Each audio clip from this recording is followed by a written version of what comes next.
तो guys finally ये comics आ चुकी है नाग प्रलय। नागराज और तोशी की अवेटेड कॉमिक्स थी। आइए देखते हैं इसमें क्या है। नितिन मिश्रा, आदिल खान, बसंत पंडा और आइए इसकी स्टोरी देखते हैं क्या है। नाग प्रलय ये इसका मेन कवर है, आप देख सकते हो। अट्रैक्शन इसमें ये है कि नाग और राज और तौसी है इसमें, और डेंजर डबोली, ये सब तौसी सीरीज़ की जो लास्ट सीरीज चल रही थी उसमें जो कैरेक्टर्स दिखाए गए हैं वो भी कैरेक्टर्स हैं इसमें दिखाया गया है।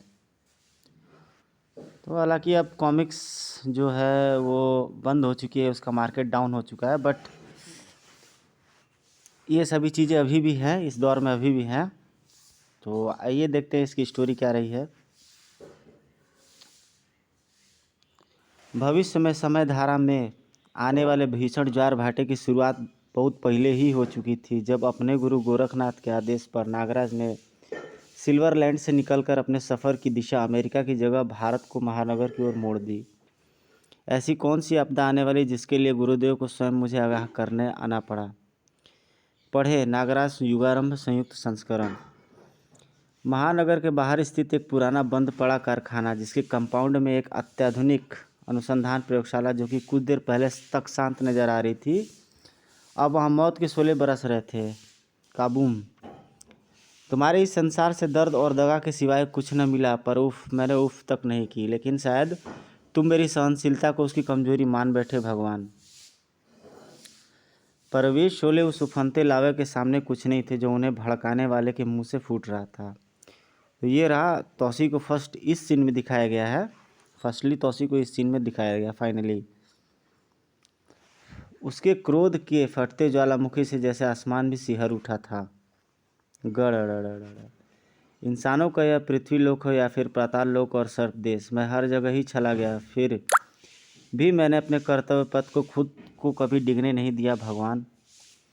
मैंने कभी तेरी लीला पर सवाल ना उठाया भगवान, परंतु आज तुझे मेरे सभी प्रश्नों के उत्तर देने होंगे। उसके क्रोध के आवरण में छुपी पीड़ा जैसे आसमान से फूट पड़ी। तौसी के जीवन का सिर्फ एक आधार है अप्सरा, मुझसे मेरी जीवन छीन ली अप्सरा। भगवान मेरी अप्सरा को क्यों छीना। मुझे मेरी अप्सरा ना मिली तो मेरी क्रोधाग्नि तेरी इस पूरी सृष्टि को खाक कर देगी। तुलसी के तांडव को तेरी यह बारिश की बूंदें रोक नहीं सकती। मुझे मेरी अप्सरा दे दे भगवान, मेरी इच्छाधारी शक्ति अप्सरा का पता नहीं लगा पा रही है, जिसका सिर्फ एक ही अर्थ है कि अप्सरा इस दुनिया में नहीं है। लेकिन मेरा हृदय यह मानने को तैयार नहीं। मुझे मेरी अप्सरा तक पहुंचने का कोई तो जरिया दो भगवान। भगवान के अपने तरीके होते उत्तर देने के, जो अक्सर हमारी समझ में नहीं आते। ये उत्तर और बहुत सारे प्रश्नों को जन्म देते हैं। प्रश्न कभी कभी हमारे अतीत के रूप में अचानक से सामने आते हैं। महाबली तौसी, तू तो पिल्ले की तरह रो रहा है। तुम समय पुराने चीर शत्रुओं को आमने सामने ला रहा था। डबोली तू जिंदा है। डेंजर डबोली बोल, सांप की दुम के छल्ले। भगवान ने भक्त को राह दिखा दी थी, लेकिन राह बहुत लंबी थी जिस पर चलना अंगारों पर रेंगने के समान था। मेरे अप्सरा कहाँ है डबोली। अले ले ले ले, तो अप्सरा चाहिए तौसी को। दुविधाओं का द्वंद्व अनंत था। अपनी इच्छाधारी मणि मुझे सौंप दे तौसी, फिर शायद तुझे अप्सरा का शव अंतिम संस्कार के लिए नसीब हो जाए।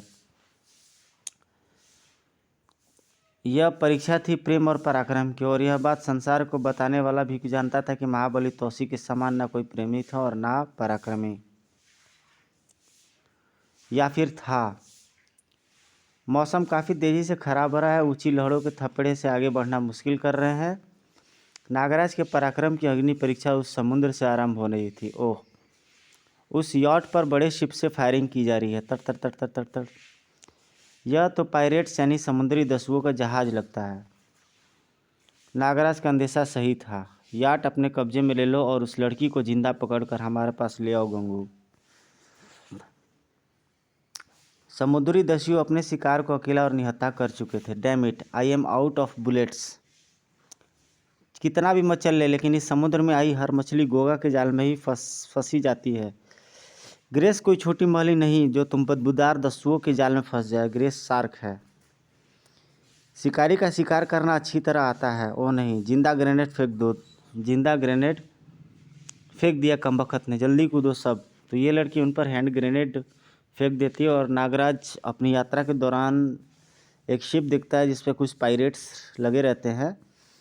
स्टोरी जारी रहेगी वॉइस मोड में। दोस्तों, आपको स्टोरी कैसी लगी आप जल्दी ही बताइएगा मेरे को। और नाग प्रलय की सारी स्टोरी मैं वॉइस मोड में मैं डालूँगा और इस तरह एंटरटेनमेंट करता रहूँगा। वॉइस मोड में मैंने कॉमिक्स डालना छोड़ा नहीं है। जल्दी आप कॉमिक्स का हर पार्ट का एंजॉय ले पाएंगे।